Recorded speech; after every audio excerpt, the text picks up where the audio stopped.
yahanno ko toon e aynaɓe ɗo ittande aynaɓe hewɓe mettinini hen mais enen gandi Samba Ndiobène Kane ko gaynaka hen jibina ɗum waɗi mataw hunde samor seeɗa mais o ittande hewɓe mbin golle o golli ɗe o fotani ittede enen gandi kadi o woni maire Louga hande debbo wonde maire e leydi ndi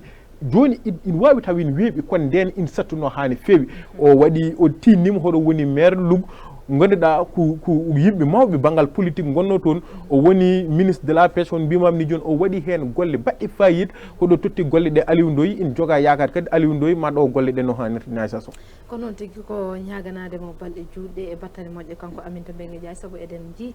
darde makko mantinide ɗo e nder leydi meɗen golle payodin ɗe ganduɗa o waɗi e secteur aji ɗiwo men no halfinede foof guilno mbiɗani gaynaka par ce que ɓe ganduɗa ko aynaɓe mettinino hen o waɗino ɗo haaluji waɗino ɗo coow kono eɗen jii tan kadi Samba Ndiobène Ka fuɗɗima wadde hen golle payodinde eɗen ñaagui tan o yetto to ganduɗa ko ɗum woni ko aynaɓe paade makko kono kankone Aminata Mbengue Ndiaye hoolare nde ganduɗa hoolejo leydi o hesɗitini ɗum hande kadi e makko gam o lomto o mo ganduɗa ko Ousmane Tanor Dieng ene ɗamina kadi o wawa yettinde on ɗon anniya no hannirta ni en kalat e budget mo leydi Sénégal eɗen gandi o eɓɓanoma e hitan uñaji ɗiɗi e sappo e jeenayyi à 4000 milliards e 4000 milliards e oɗo loi noon loi de finance mo ganduɗa Abdoulaye Daouda Diallo ma fuɗɗo ɗum walla mbiyen ni o fuɗɗima ɗum wadde présenté toon to assemblée nationale e ñalawma hande o hollitama de budget o ne tolni e 3258 milliards mbiyen noon wadde fodde 450 millions ene waɗi hen déficit haade men tan jubbude seeɗa e haala he Oumar Kane ko an tongannomen hen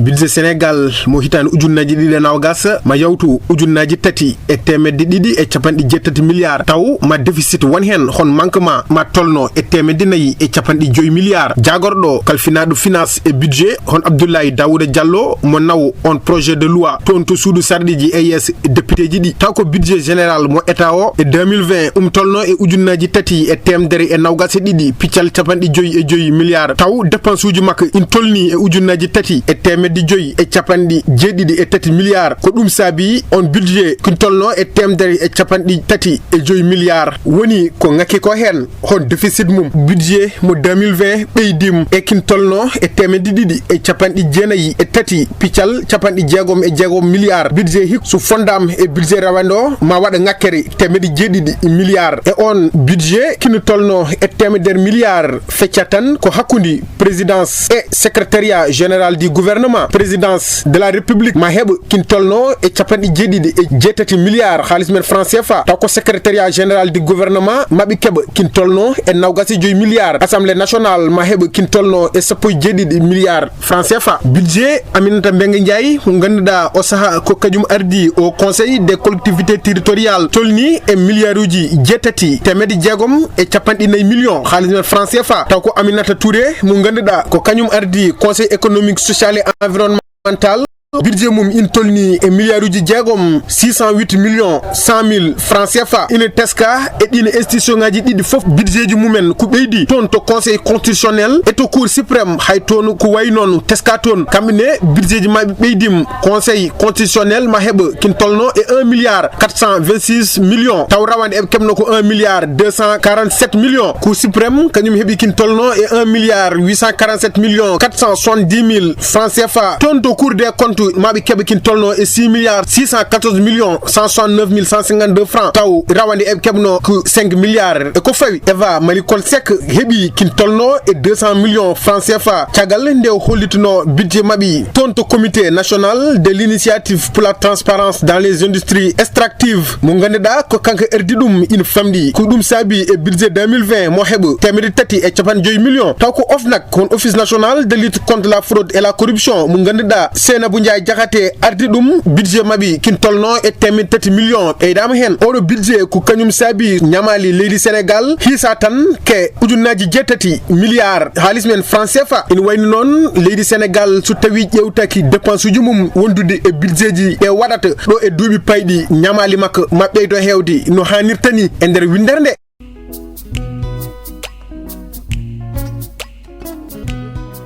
an tonganno men ɗum e ko fate on ɗon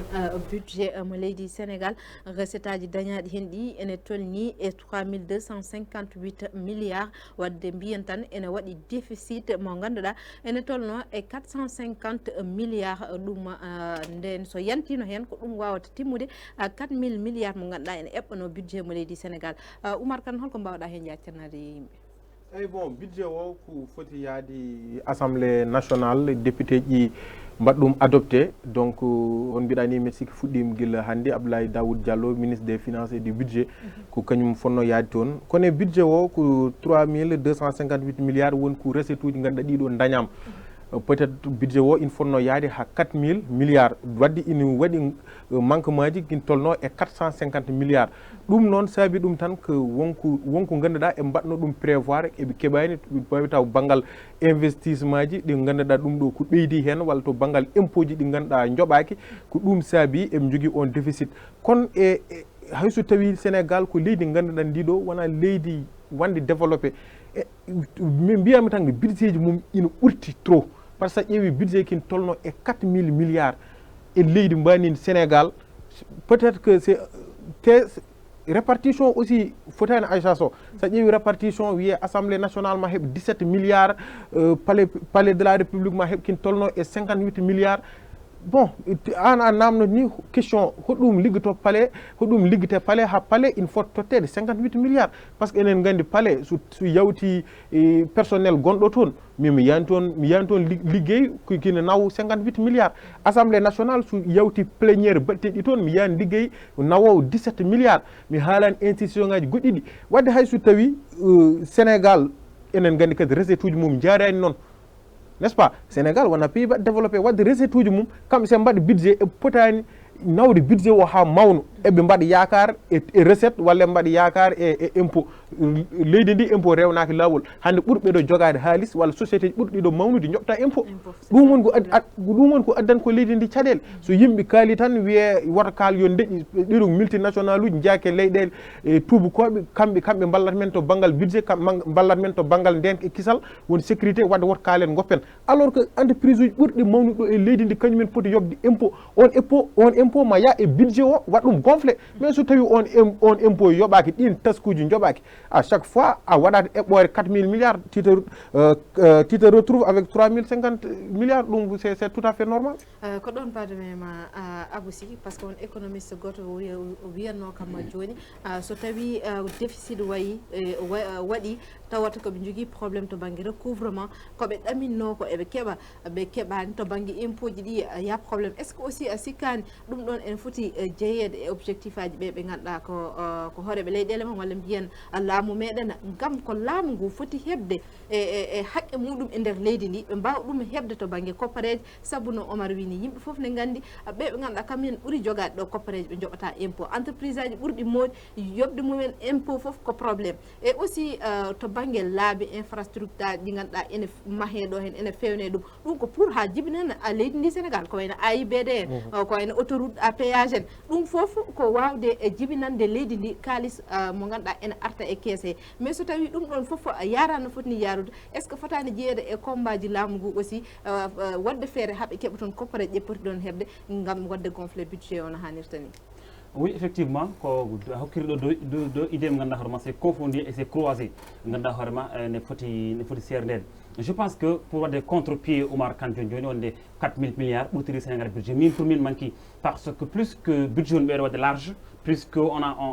yimɓe mbara gouvernement on wawa wadde projet um yiiɗi wadde budget so waɗi minime en ndeglata probléme aji kewɗi nde tawno budget o votam c'est fini hakkandi ha goto wawa artude donc il fallait que budget o vote waɗa large ganduɗa hoorema gueɗe kewɗe ndegle hen gueɗe éducation ndegle hen gueɗe santé ndegle hen mais so budget waɗi minime sen mbi Sénégal ko leygel to ko sen ɓe mbaɗen 2000 milliards par exemple budget o 100 000 milliards budget alors que besoin ji ɓuuri ɗon besoin ji tolni koye 4000 milliards budget je pense ɗum foti waɗede te budget je pense que imataki ni juste budget ce sont des calculs ko économiste aji mawɓe calcul gandata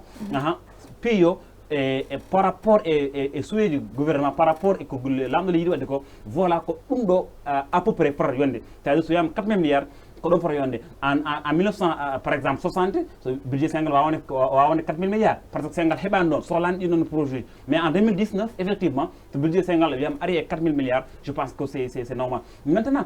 budget wona kalis jooɗiɗo budget ganduɗa hoore ma en mbaɗa lancé ko ɗum ɗo jiɗɗen taw ɗum ɗo jiɗɗen darnu ɗum ɗo jiɗɗen darnu ko oɗo ɗeɗo coppore jiɗɗen maintenant coppore ƴe ko ni jiɗɗen heɓirde ko ni jiɗɗen heɓirde ko ni jiɗɗen heɓirde attention on peut vouloir quelque chose et ne pas l'avoir il faut accepter aussi aɗa yiɗi hunde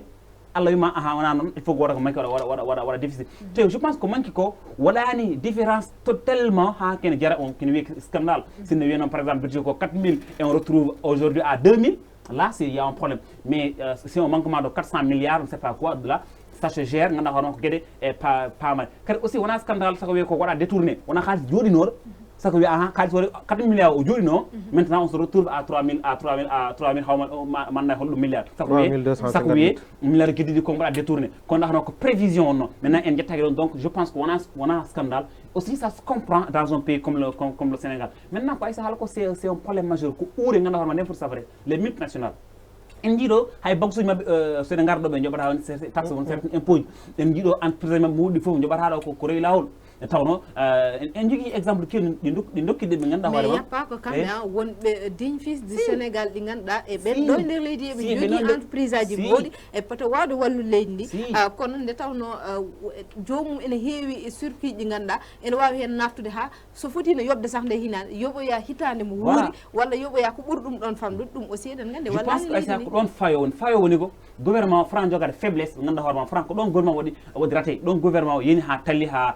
ranni tal par ce que ko ɗon ɓe ponno wadde rigueur ɓe foloɓe taxe e impôt men yoɓa taxe je pense que ɗum so waɗini rigueur ene gasa wonde ko manquement gonɗo no wasa won ɗon Aissata Mamma je pense que ko hunde ganduɗa hoorema fonde réglé guilay law kono mbaɗa hinno garten seeɗa e répartition par ce que no Omar wini des fois nde oɗo budget ko projet wonno wonde e yimɓe ene jiiɗi yettuyade ko 4 000 milliards ko ɗon tigui jiɗɗen ɗum yetto kono a yiyat wone ministére uji ɓe ganduɗa ko fotɓe ɓeydanede ɓe ɓeydanta par ce que sa yi fotɓe ɓeynede woni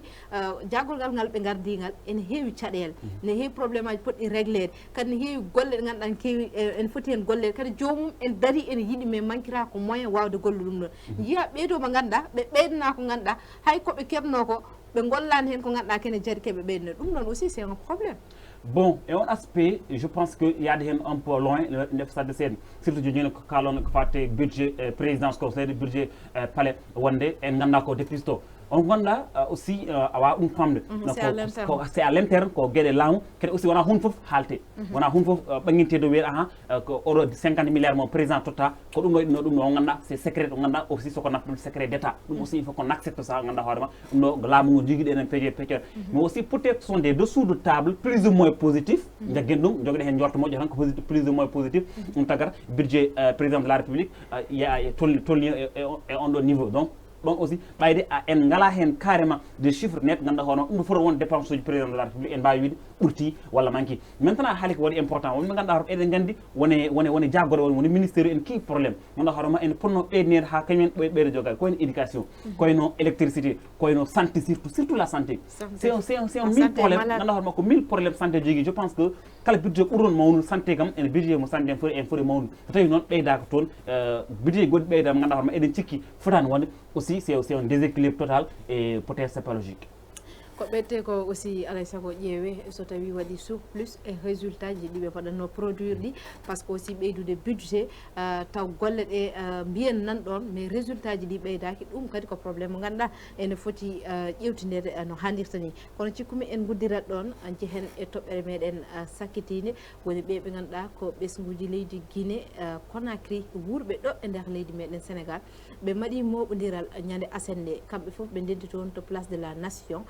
gam noon seppude e wiide ɓe jaadani hay lawol gotol e yidde hoorejo leydi mabɓe hon Alpha Condé ɗaɓɓude lawol tataɓol jappere leydi Guinée ɗum noon kamɓe kala ɓe golli toon eɗen gandi ɗeɗo balɗe foof walla mbiyen ɗiɗo dumunaji foof leydi Guinée ene dilli ko seppoji teskete toon ha hewɓeni pawama hen junggo woodi cankiɗo hen donc eko wayda noon mbiyen ene heewi caɗele e oɗo saaha joni ala ko addi ɗum so wona Alpha Condé e yidde muɗum wayludosgal leydi Guinée ƴamtude lawol tataɓol kay jappere leydi ndi e yidde ardade ɓesguji leydi Guinée foof mbi ñett walla mbiyen noon noon ko ɓuri hen hewde mbin jaadani hen hay saaha goto ha saabi wurɓe ɗo kam e nder leydi meɗen Sénégal kamɓe fof ɓe kawrino place de l'Obélisque walla mbiyen place de la nation ñande aset nde en ƴewet ko Siley Dia tongadi men hen.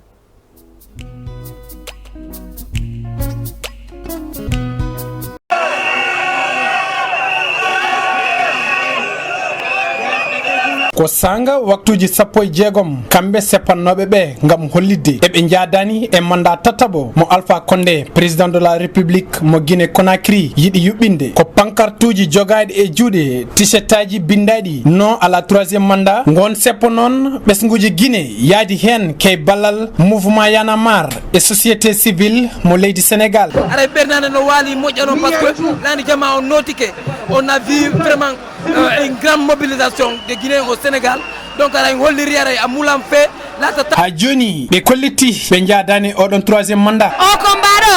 ko andigol lamɓe men ɓe goto wata lamade ha o maya il faut que ça cesse sa laamike a waɗi 2 mandat ko ya immo goɗɗo ko kadi laamo par ce que wona antu woni ɓiɗɗo Guinéen jom démocratie komo ɓeyo laamo ko saria o wi ko constitution o wi ko 2 mandat donc Alpha Condé min torike ma min geejima immo noon par ce que mandat ma o lanni min ettaleni ka sunnu leydi amen ni ta wattidir ɓiɓɓe Guinéen ɓe parce que la Guinée est une famille donc jonni tumen leydi 2 mandats est fini 2 mandats ça suffit gon seppo noon fuɗɗa ko place de la nation fewde rond-point RTS ko kango noon woni dawal gadanal e haare mabɓe fawde oɗon 3e mandat moɓe mbi hay saaha goto ɓe jaadani.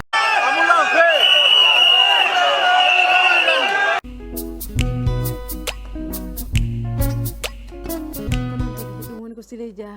tonganno en e konngudi toon to place de la nation ñande samedi nde ɓe ganduɗa ko ɓesguji leydi Guinée mbiide e yaadani kay e ɗaɓɓugol 3e mandat o mo ganduɗa ko Alpha Condé. L'histoire se répète aussi, c'est pas nouveau en Afrique yimɓe keewi ɗum yiide mataw ha joni koko jokki tan. Je me demande holko woni caɗele men holko woni caɗele hooreɓe leyɗele Afrique. Bon ma mbiya ko ɗum cabbi gorle peut être ngol lawol ko Guinée yonta Sénégal yontanoma Ablaye Wade ɗaɓɓi ɗo 3e mandat hayso yimɓe tellinoma yeehi waɗama sanctionné e nder urnuji ɗi toon kam Sénégal peut être c'est un peu différent des autres pays en jii ko kewno leyɗele goɗɗe ganduɗa hoorema en mbawi limtude leyɗele ganduɗa hoorema ɗin à chaque fois président de la république en ƴeewa 3e mandat ƴamma 4e mandat ƴamma ha 5e mandat en jiiɗo Yayi Bonni en jiiɗo Patrice Talon kañum nene 2e mandat en jiiɗo 3e mandat ko hen ɗen koye ngal jaɓɓal yiiɗi en jiiɗo président de la république Macky Sall hay sinno hay goto yiiɗa ine 3e mandat comme min no joga kunu emen de min mbiya 3e mandat bon c'est un exemple donné en jiiɗo également Alassane comment dire Alassane Ouattara nana yiiɗa ƴamde 3e mandat nde tawno ne yiiɗa haalde haala constitution ko ɗum Alpha Condé woni wadde oɗo saaha donc sa nani ɗum e Afrique ko gacce daggat ma goo ganduɗa hono e ngoye 2019 Afrique heeɓi indépendance dans les années 1960 hay sinon kadi avant ɗum un peu après ɗum ha hande way kono boulot tourna ni eɗen garta e haala 2e mandat ha 3e mandat je pense que ɗenne gueɗe poti gasde une bonne fois pour tout surtout au Sénégal ganduɗa hoorema ha 3e mandat ene haale ko combat mo Guinée ƴettiɗo mbaɗo marche ɗo e Sénégal peut-être que marche pour la Guinée mais ko marche pour l'Afrique c'est marche aussi pour Sénégal parce que on kalno haala ne haali ɗo e Sénégal ko ɗum ma mbiya lamɓe Afrique ko ɗum chronique soɓe goni président de la République une fois 2 fois no tikken jeeya fakkude ñande ko haali ko Alpha Condé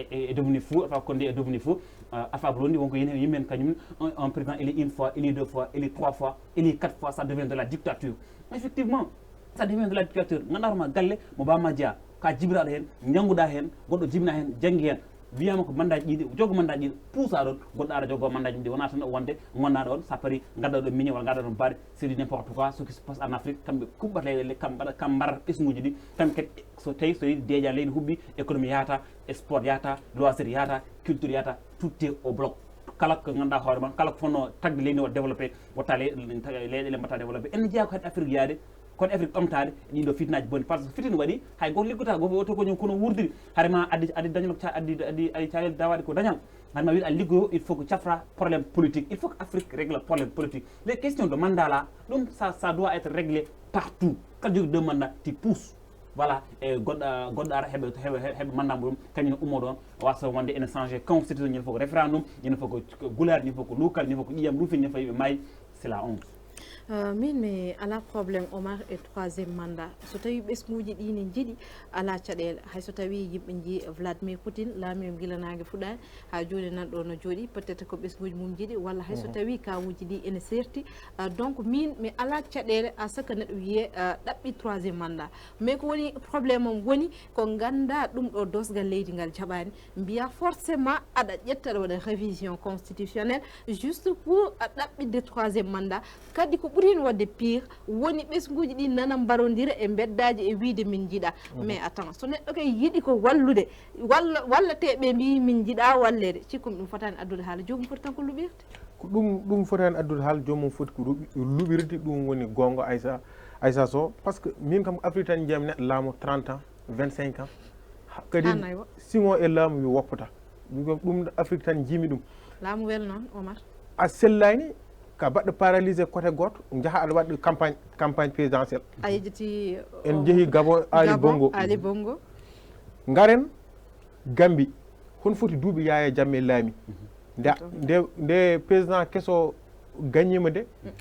Adama Barrow o saliki yaadi ha guerre jogorno toon ummade so wonano lamɓe daari hen o yatan Alassane Ouattara Côte d'Ivoire Laurent Gbagbo gagnande ko sali yaadi probléme enen africaine ngala wiyete ko institution ngaji baɗɗi forte institution noon sa ala ɗum a wawa yarude yeeso a wawa wadde développé par ce que tawi tan Aissa hon mbiɗa ni somi tawi mi laamimi duuɓi ɗiɗi mbeɗa wela tan miɗa yiɗi mi même constitution mi change mi kadini mi laamo gongol waddi firti tan ko enen institution ngaji ɗi joguiɗen ɗi iɗi tiiɗani enen gandi hannde Sénégal timtoto ke France to banggal institution e ko way noon kuttaki France sa laamima 2 mandat a wiita aɗa change constitution a laamo gongol ke maɓe timtoɗen wadde enen yawtini yidde laamade par ce que a jogoto intérêt ɗi ganduɗa ɗiɗo sa woni hen a yitta ɗum woppude woni mbiɗon ko laamade wela a laamoto sa foof ƴetta haalis mbaɗa e poche aɗa andi ɗum ɗo ke laamo tan dañca ɗum sa ummima ɗo a dañca ɗum laamoɗa hono laamiri anni rewani laawol ciŋoɗa e laamu mbiya a woppata par ce que aɗa andi sa woppi peut être que an ma coke walla mo jeeɗɗaɓe ma coke ɗum fof ko caɗele ɗo e Afrique yonti noon Afrique e mballa ɓesguli ɗi par ce que ɓesguli ɗa gomi tampoɓe hen hande so tawi Alpha Condé wi ko waɗat 3e mandat laamu ina heewi doole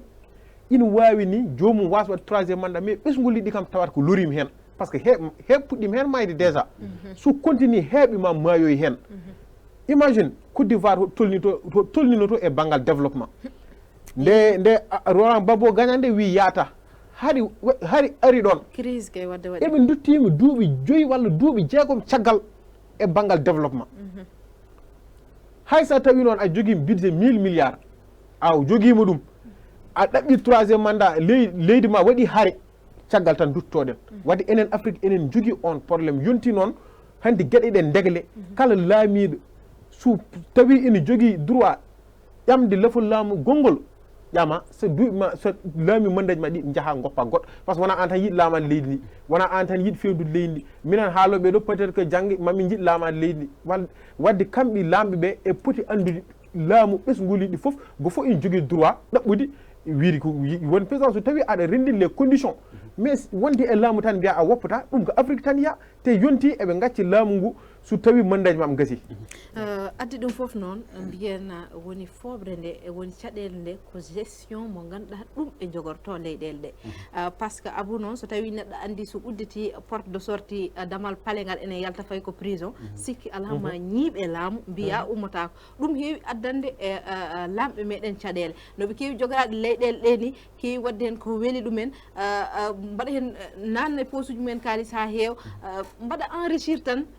yo bang taw ɓesguji ɗi ene jokki tampude walla ɓe ganduɗa ko no Hissène Habré en lamirno ni no Yaya Jammeh en lamirno ni ha joni nana jiile pour waɗede jugé par ce que mbarti waɗi ɗum ɗo dossier ji muɗumen nana pawa e table enen jiile ngam ñaawe ɓe ganduɗa ko ñaawama guddama woɓɓe ƴetti la fuide walla mbiyen dogi donc ɗum ɗon foof alay saago ɗum woni ko addata caɗele ɗum noon foti tan koye ruttitade e bonne gouvernance foti ruttitade koye transparence manam o mo ganduɗa ko hoorejo leydi o yo ando jooɗima ɗo hande janggo ko goɗɗo jotto ɗon o ummo wadde noon o waɗa ko ganduɗa ko ɗum waɗi deeƴi hakkille makko ɗum nde woni caɗele ɗe so ɗen caɗele ñawdima tan min mbiɗa jaaɓi hay goto wiyata hankkadi ene ñiiɓo tan e laamu saabu laamu ngu gasata kongo Allah tan kono wona ɗo e nder aduna he wadde noon ɗum ɗon ko caɗele ɗe ganduɗa vraiment c'est déplorable ene teska e nder leyɗele kewɗe e nder Afrique te ɗum woni ene jeeyani e mbiyen ko ɗum ruttinta men caggal kala e saaha eɗen ñaaguide hooreɓe leyɗele men ɗe battita hen hakkille no feewi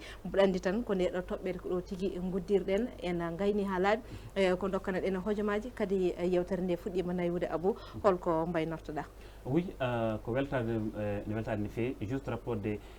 insister ko guimo wenno ko fabron la trahison entraîne toujours une autre trahison et qui prend le pouvoir par les armes va perdre le pouvoir par les armes aussi ɗum adata ko ni kalta ɗo joni ko soit ɓe gartata ko gueɗe bonɗe e guerre ɓe umoro ɗon guerre walla soɓe gari ɓe jamfo ɓe ñama kalisaji yimɓe ɗi ɓe gummoro ɗon kadi on ɗon trahison ɗum ko trahison inniriɓe ɗum donc je pense c'est déplorable mbiɗani ko ɗon nde wammi mi yettuma e weltanadema